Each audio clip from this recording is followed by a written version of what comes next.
श्री राम जन्म कथा। अयोध्या नगरी में राजा दशरथ राज्य करते थे। वे धर्मनिष्ठ, पराक्रमी और प्रजा के प्रति अत्यंत स्नेही थे।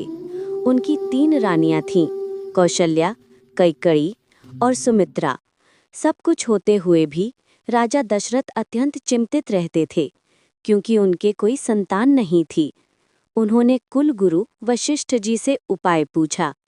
वशिष्ठ जी ने कहा, राजन, पुत्र प्राप्ति के लिए अश्वमेध यज्ञ करें। तब राजा दशरथ ने बड़े वैभव के साथ यज्ञ करवाया। यज्ञ की समाप्ति पर अग्नि से एक दिव्य पुरुष प्रकट हुए, जिनके हाथ में स्वर्ण पात्र में पायस यानी खीर थी। उन्होंने कहा, राजन, ये दिव्य पायस आपकी रानियों को दें, इससे आपको पुत्र प्राप्त होंगे। राजा दशरथ ने वो पायस तीनों रानियों में बांट दिया। कौशल्या जी को आधा, कैकेयी को चौथाई और शेष चौथाई सुमित्रा जी को दिया गया। रानियों ने श्रद्धा से वो पायस ग्रहण किया।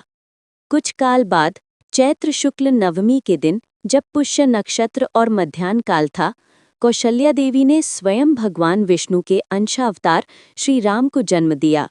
उनके जन्म के साथ ही संपूर्ण अयोध्या में आनंद की लहर दौड़ गई।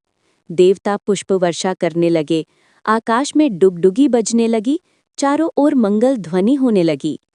कौशल्या जी ने देखा, उनका बालक श्याम वर्ण, 4 भुजाओं वाला, शंख चक्र गदा पद्म धारण किए हुए है।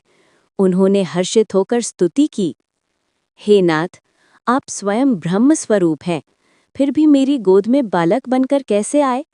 भगवान ने मुस्कुराकर कहा, माता, मैं आपके प्रेमवश ही मानव रूप में अवतरित हुआ हूँ।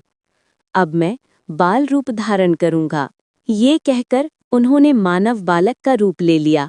कुछ दिन बाद कैकेयी के गर्भ से भरत और सुमित्रा जी के गर्भ से लक्ष्मण और शत्रुघ्न का जन्म हुआ। अयोध्या नगरी में हर्षोल्लास छा गया।